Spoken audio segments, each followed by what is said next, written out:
महाराष्ट्र राज्यातील प्राथमिक व उच्च माध्यमिक शिक्षण बोर्डाचा निकाल नुकताच 13 मे 2025 रोजी जाहीर करण्यात आला। 94.10% महाराष्ट्राचा निकाल असून यात मुंबईचा निकाल 95.84% आहे।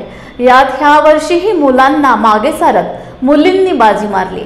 आंबेडकरी चळवळीचा बालेकिल्ला चेंबूर सिद्धार्थ कॉलनीतील कविवर्य आणि पत्रकार अनंत धनसरे यांच्या कन्या कुमारी साची अनंत धनसरे या भीमकन्येने 95.40% मार्क मिळवून एक कौतुकास्पद आदर्श मिळवला। हे कुटुंब 10/6च्या खोलीत वास्तव्यास असून तिचे कौतुक मोठ्या प्रमाणात होत आहे। लॉर्ड बुद्धा टेलिव्हिजनचे मुंबई प्रतिनिधी किशोर दानी आणि आनंद मस्के साहित्यिक यांनी प्रत्यक्षात घरी जाऊन तिचं व तिच्या आई वडिलांचं पुष्पगुच्छ देऊन सत्कार केला आहे। जय भीम। मी आनंद मस्के, मुंबई चेंबूर सिद्धार्थ कॉलनी येथे आज आपण आंबेडकरी चळवळीतील एक आदर्श कवी पत्रकार आनंद धनसरे यांच्या घरी आलेलो आहोत। त्यांची कन्या साची आनंद धनसरे यांना आता जो 10वीचा बोर्डाचा निकाल लागलेला आहे त्याच्यामध्ये तिला 95.40% मार्क पडलेले आहेत। अशा या मुलीचा आपण आता इथे मुलाखत घेणार आहोत। साची, तुला या बोर्डामध्ये किती टक्के मार्क पडलेले आहेत? 95.40%। तू कोणत्या शाळेमध्ये शिकत आहे? आदर्श विद्यालयामध्ये। आदर्श विद्यालय चेंबूर। अच्छा। तू या कविवर्य आनंद धनसरे यांची कन्या आहेस। हो। आणि 6/10च्या या घरामध्ये झोपडपट्टीमध्ये तू अभ्यास कसा केला?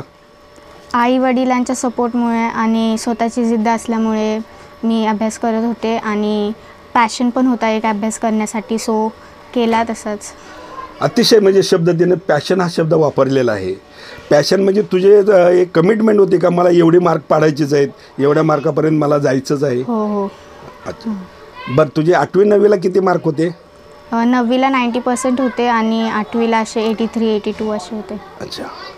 आपण आताच पाहिलं की एक आंबेडकरी चळवळीमधला होणार एक कवी मनाचा माणूस, पत्रकार असणारे आणि अतिशय प्रतिकूल परिस्थितीतून मात करून आनंद धनसरे यांना चेंबूरमध्येच नव्हे पण मुंबईमध्ये कुणी ओळखत नाही असं नाही, असा एक होणार होतकरू आणि आंबेडकरी चळवळीचं शान बाणाने आण असलेला अशा कार्यकर्त्याची मुलगी एवढ्या 6/10च्या या खोलीमध्ये कुठल्याही सुविधा नसताना, काही सोयी नसताना सुद्धा अतिशय प्रतिकूल परिस्थिती मात करून तिनं एवढी मार्क पाडलेले आहेत। तिच्या आईचं सुद्धा म्हणजे 10वीपर्यंत शिक्षण आहे, वडीलसुद्धा 12वीपर्यंत शिकलेलं आहे आणि कुठलाही असं म्हणजे उच्च शिक्षणाचा म्हणजे वारसा नसताना सुद्धा या मुलीनं ही मार्क पाडलेले आहेत।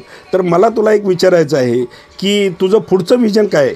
मला कॉमर्समध्ये इंटरेस्ट आहे, सो मला CA बनायचं आहे आणि प्रोफेशनल जॉब करायलाही खूप आवडतं, सो एक CA व्हायचं आहे। बरं, तू इतर मुलांना कशा पद्धतीने अभ्यास करून मेरिटमध्ये यावं आंबेडकरी चळवळीतल्या गरीब होतकरू मुलांनी, कारण तू त्यांच्यासाठी एक मॉडेल आहेस, एक आदर्श आहेस, तर तू त्या मुलांना काय सांगशील की कशा पद्धतीने त्यांनी म्हणजे बोर्डाच्या परीक्षा असताना कसा अभ्यास करावा, काय करावं, त्याबद्दल काय मार्गदर्शन करशील?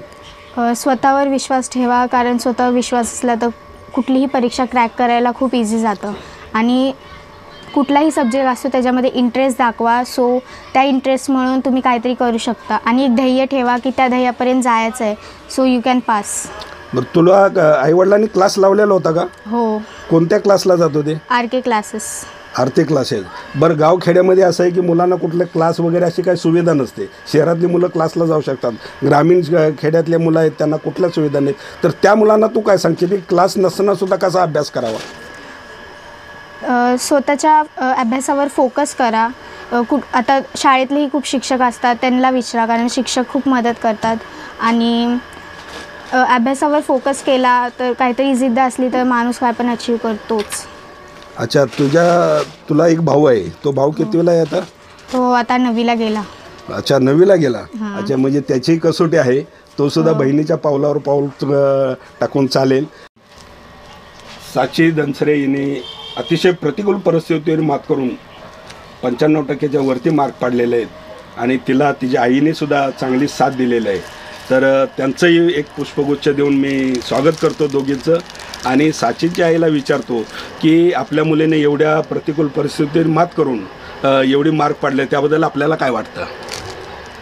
मला खूप आनंद झाला की माझ्या मुलीने 95.40 मार्क्स पाडले. इथे अभ्यास करताना बाहेर भरपूर DJ वगैरे लागायचे, तरीही माझ्या मुलीने हा पूर्ण अभ्यास केला, याची मला खूप आनंद आहे.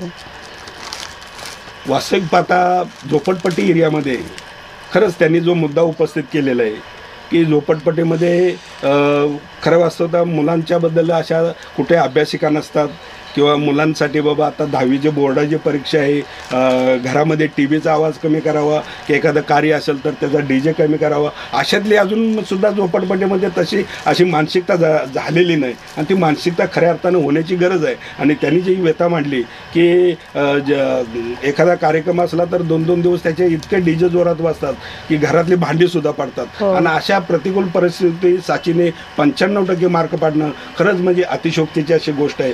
जर सर्व सुविधा असतील तर ही मुलं अजूनसुद्धा मोठ्या प्रमाणामध्ये रिझल्ट आणू शकतात.